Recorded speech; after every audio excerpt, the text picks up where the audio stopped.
What happens when a nation that refuses to bow is told to kneel? The answer, as the world just saw, is a response so calm yet so cutting that it shakes the very idea of economic bullying. Ladies and gentlemen, let's set aside the niceties and face the truth head-on. The world today is standing at a crossroads filled with turmoil. Wars are ripping through Ukraine and parts of the Middle East. Pandemics have shaken economies and rewritten the way nations function. Climate disasters are hammering societies across continents. Supply chains that once seemed unbreakable are straining and even collapsing under the weight of global uncertainty. And in the middle of this fragile landscape, one country decides that its answer is tariffs. Not mild, not small adjustments, but a staggering 50% tariff. A move that feels less like policy and more like bullying dressed up in official language. And then came India's External Affairs Minister at the BRICS summit, calm, collected, but sharp as ice. He didn't raise his voice, he didn't pound the table, he didn't resort to theatrics. Instead, he chose the deadliest weapon of all, truth spoken with precision. Looking straight across the virtual summit, he delivered words that landed harder than any shouted threat. Economic practices must be fair, transparent, and to everyone's benefit. Linking trade to non-trade matters will not help. The translation was clear to everyone in the room. Stop turning trade into a weapon. Stop treating global supply chains like a chessboard where only a few powers get to move the pieces. Because when food, energy, and fertilizers are trapped as bargaining chips, it is not politics, it is survival, it is human life being held hostage. And then came the blow that echoed worldwide. He reminded everyone that India will not kneel. Strategic independence is not on the bargaining table. You cannot throw a 50% economic penalty on a sovereign nation and expect silence. India is not a junior partner in anyone else's grand design. It is a leader charting its own course. Jaishankar painted an even broader picture. The global system of governance, he noted, is visibly failing. The United Nations is locked in endless gridlock. Climate change is slipping down the list of real priorities. International bodies that should be solving crises are stuck, paralyzed, and unable to act. Yet instead of trying to fix these broken systems, some powers make them worse, choosing coercion over cooperation. That is not what leadership looks like. That is laziness, short-sightedness, and in truth, a form of self-harm. So, what was his solution? Resilient and reliable supply chains that are shorter, less fragile, and more evenly spread across nations. Manufacturing that is shared and democratized, not hoarded by a handful of countries. A world economy designed to withstand shocks rather than collapse at the first sign of crisis. Trade that is open, fair, rules-based, and inclusive. In other words, everything that protectionism refuses to be. This wasn't simply a speech. It was a mirror, a warning, and a declaration that India will not be bullied into submission. Tariffs don't build trust, they shatter it. Bullying doesn't bring stability, it destroys it. At BRICS, Jaishankar wasn't only defending India, he was standing for the principle of fairness itself. And that, my friends, is what a brutal reply looks like. Calm, precise, and utterly uncompromising. When the Trump administration rolled out a 50% tariff on India, it wasn't just another policy tweak, it was an intentional provocation. A 25% base charge with another 25% slapped on top as punishment for India's oil and defense trade with Russia. That isn't balanced trade policy. That is intimidation, plain and simple. It was a punishment not designed to help markets, but to bend a sovereign nation into compliance. Yet India's answer at BRICS showed exactly why it refuses to be anybody's pawn. Consider the fallout of a 50% tariff. Exporters suddenly lose competitiveness. Consumers are forced to pay higher prices. Allies and partners around the world are sent a chilling message: fall in line or face the consequences. That is not cooperation. It is coercion in economic language. What makes this reckless move even more outrageous is its timing. The world is still reeling from the scars of the pandemic. Conflicts in Ukraine and West Asia are ripping supply chains apart. Inflation and food insecurity are pushing families to the brink. At such a moment, launching a tariff war is reckless at best and destructive at worst. But India didn't break under pressure. Jaishankar stood before the summit and firmly called for fair, transparent trade practices. He emphasized that the world desperately needs stability in both trade and investment, not more chaos. And by highlighting how linking trade with unrelated political disputes only makes everything worse, he was firing a subtle but sharp arrow at Trump's decision without once saying his name. It was diplomacy in its most effective form. While Trump swung a heavy stick, Jaishankar held up a mirror. This tariff storm revealed something bigger: India's unwavering commitment to strategic autonomy. For decades, India has resisted taking orders on where to buy its energy, how to run its markets, or whom to align with. By framing tariffs as an issue of fairness, resilience, and global responsibility, India was defending not just its own space, but the voice of the global South. For every nation that has grown tired of being pushed, pressured, and bullied into alignment, Jaishankar's message was theirs too. He didn't avoid the elephant in the room, he walked straight toward it. With tariffs hanging like a shadow, he delivered what was perhaps one of the most composed, yet piercing rebuttals we have seen. His words were carefully chosen, designed not for applause, but to sting where it mattered most. Economic practices must remain fair and transparent, benefiting everyone. At first glance, it sounds like a general principle. In reality, it was a direct shot at protectionism dressed as trade. This was never about semantics. When Jaishankar said, "Don't complicate matters," it wasn't a soft plea. It was a coded warning. Tariffs born out of grudges are not economic policy. They are blackmail. And India was making it clear that it would never play along. The true power of his response lay not in shouting or confrontation, but in its restraint. He didn't name countries. He didn't lash out. He calmly laid out the standard that every responsible nation should follow and allowed the contrast to expose those who weren't living up to it. At a time when the world is drowning in crisis, when wars are choking supply chains and inflation is suffocating economies, nations are crying out for stability, not escalation. And then comes Washington with what can only be described as an economic grenade in the form of tariffs. Jaishankar's rebuttal was a reminder that real leadership isn't about muscle flexing or loud threats. It is about responsibility. He framed fairness and predictability as essentials, not luxuries. The brilliance of his statement was that it flipped the entire script.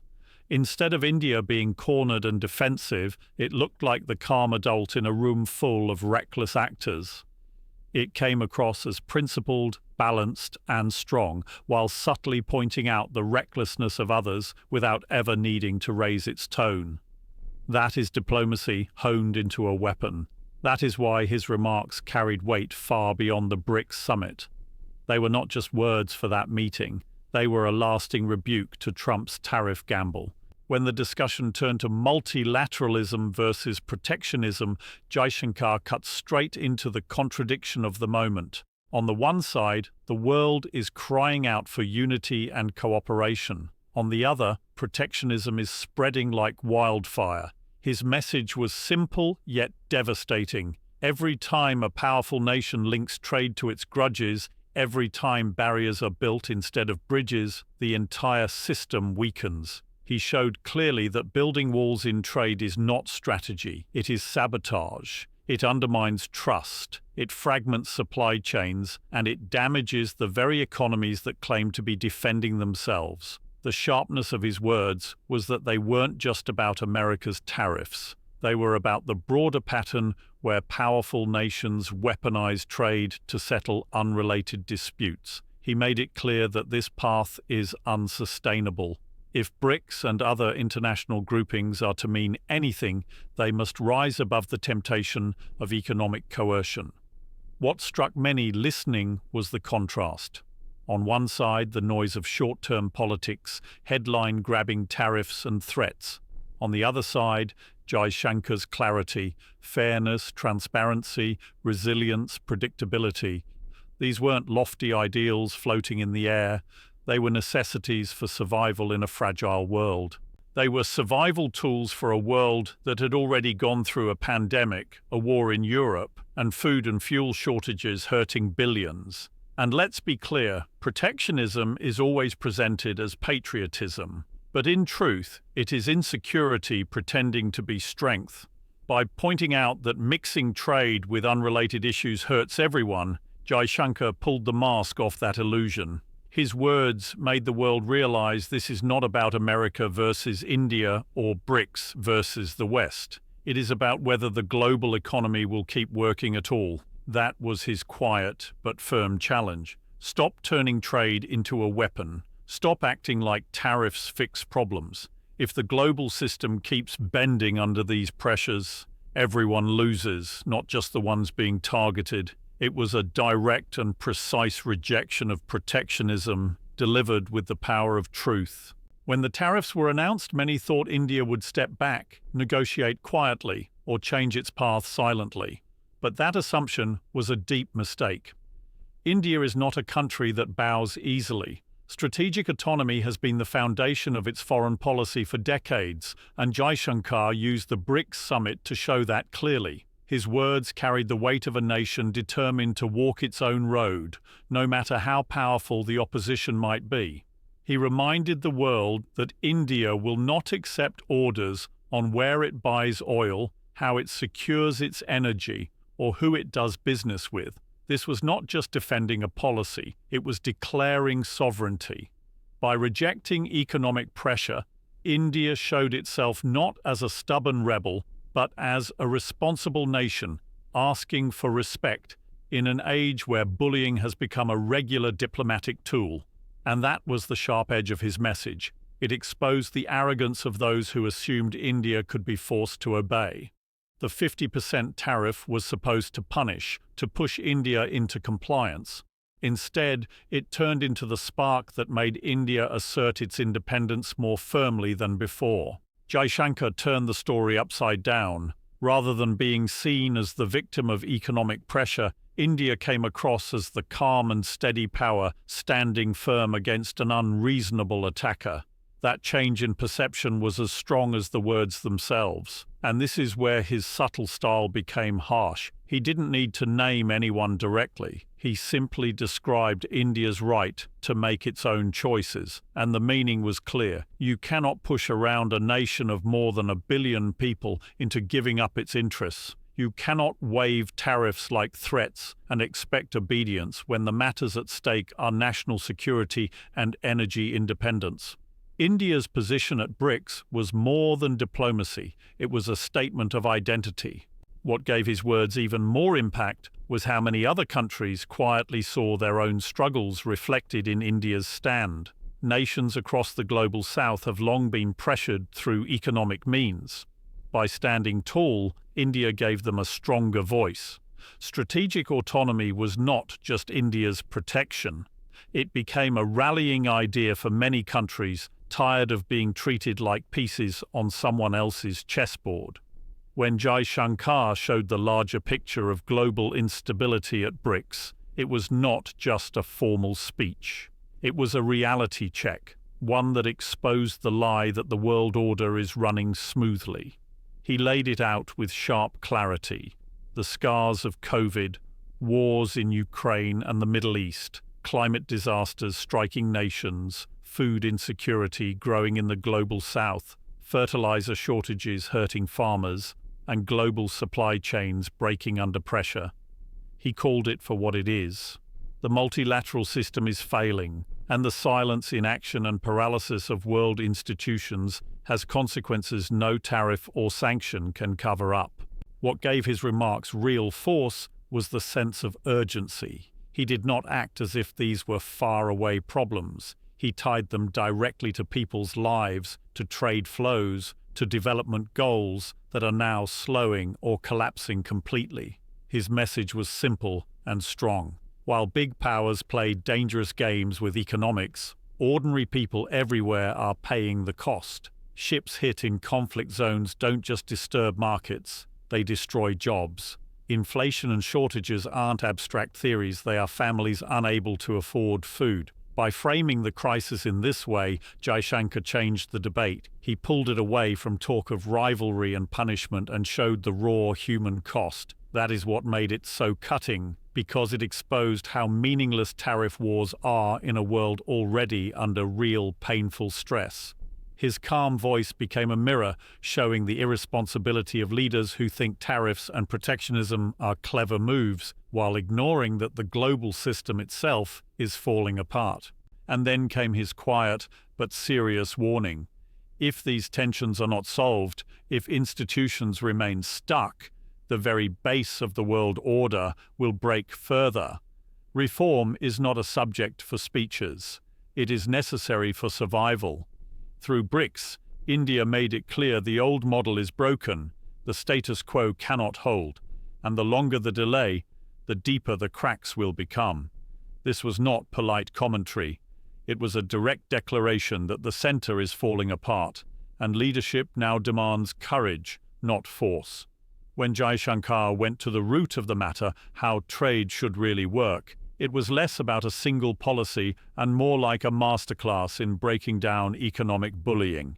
His message was sharp and focused. Protectionism and tariffs do not make economies stronger, they weaken them. Mixing trade with unrelated political fights is not strategy, it is destruction. And the strength of his delivery was that he did not just defend India, he turned the entire story upside down. He made protectionism look small, narrow-minded, and doomed to fail. He reminded everyone that the global trading system was built on key principles: open markets, fairness, transparency, non-discrimination, inclusivity, and rules-based cooperation. Remove those, and what remains is not trade, but chaos. By repeating those principles, he was not just giving a lecture. He was pointing out the hypocrisy of those who change the rules when it suits them, only to demand obedience when it does not. That quiet revelation was more powerful than a direct attack. His call for stronger and shorter supply chains was not empty technical talk, it was a direct challenge. Build systems that can survive shocks, spread out manufacturing, share production across many countries, stop keeping power concentrated in a few hands that can use it as a weapon whenever they like. By putting it this way, he made it impossible to miss the difference between real solutions and destructive protectionism. And then came the cutting edge of his point, his warning that putting up barriers and making trade flows more complicated will not solve problems. It sounded polite on the surface, but underneath it was a direct response to Trump's tariffs. Barriers do not stabilize the world, they make it unstable. They do not protect people's lives, they put them at risk. The message was plain. The road of tariffs leads to isolation. The road of fairness leads to resilience. What gave his words real strength was India's own position. He reminded everyone that some of India's biggest trade gaps are actually with BRICS partners themselves, and that New Delhi has been pushing for practical answers. In other words, India is not only asking for fairness from others, it is also showing fairness inside its own alliances. That kind of credibility gave his remarks an edge that protectionists cannot copy. This was not a lecture, it was a dismantling. Jaishankar proved that real power in trade comes not from threats or punishment, but from shaping systems that benefit everyone. He challenged it directly, calling for reforms that reflect the world of today instead of the politics of 1945. Trump's style has always been that of a pushy businessman, do what I say or face the fallout. But Jaishankar flipped that script. He explained that if the world is serious about equality, then leadership must be shared. That means reforms at the UN that finally grant India a permanent place on the Security Council. That means global trade rules that don't twist themselves to defend Western subsidies while crushing developing nations. That means institutions that function for everyone, not just for the G7. The brilliance of Jaishankar's argument was in how he framed it. He didn't make it about India's personal complaint. He made it a united demand from the global South. By doing that, he turned India from a single challenger into the voice of billions. It's a classic strategy. Don't fight for your own gain alone. Fight for every community that has been sidelined. And suddenly, your cause becomes bigger than you. And this wasn't just empty talk. India's leadership role in BRICS, its growing partnerships with Africa, Latin America, and Southeast Asia, and its rising influence in gatherings like the G20 all prove that India is actively rewriting the rules. Trump may have stepped into BRICS thinking he could push his way into control. Instead, he was hit with a sharp reminder that the old order is falling apart. The world Jaishankar is pushing toward is one where power is shared, not monopolized, where decisions are not dictated by Washington, London, or Brussels alone, where the IMF doesn't suffocate nations with debt but builds roads to prosperity, and above all, where India, representing 1.4 billion people, finally takes its seat at the main table, not as a visitor, but as an equal partner. At its core, this wasn't just India taking a stand. It was a slow revolution, voiced with calm confidence but carrying the weight of history itself. When people usually think of power, they imagine tanks crossing borders, sanctions wrecking economies, or massive trade agreements signed in golden halls. But at BRICS, something unusual unfolded. Power wasn't displayed through armies or financial threats. It was displayed through words. Words so sharp and unapologetic that they landed harder than sanctions ever could. And India's foreign minister delivered them with a calmness that turned silence into thunder. Donald Trump, the self-styled deal-maker, has always thrived on being the loudest presence in the room, the man whose threats capture headlines. But this time, he met something different. Resistance, not in the form of chaos, but in cool, steady defiance. Jaishankar didn't mirror Trump's loud style. He didn't have to. He used precise words, the kind that slice through pride and reveal the emptiness behind it. By reminding the world that India does not take orders, and by clearly stating that the global South will not be bullied into picking sides, Jaishankar was doing more than responding to Trump. He was redrawing the lines of engagement. He made it clear that in this new age, words are not cheap, they are powerful weapons. That is why his response struck such a chord. Because true diplomacy, when done right, can be more devastating than war. It strips threats of their power. It exposes arrogance. It turns noise into shame.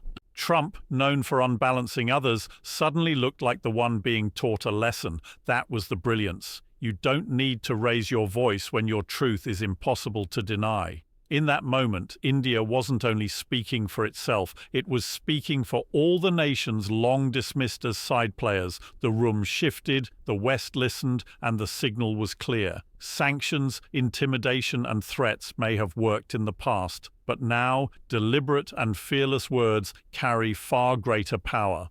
This was not ordinary diplomacy, it was a masterclass in the true force of speech.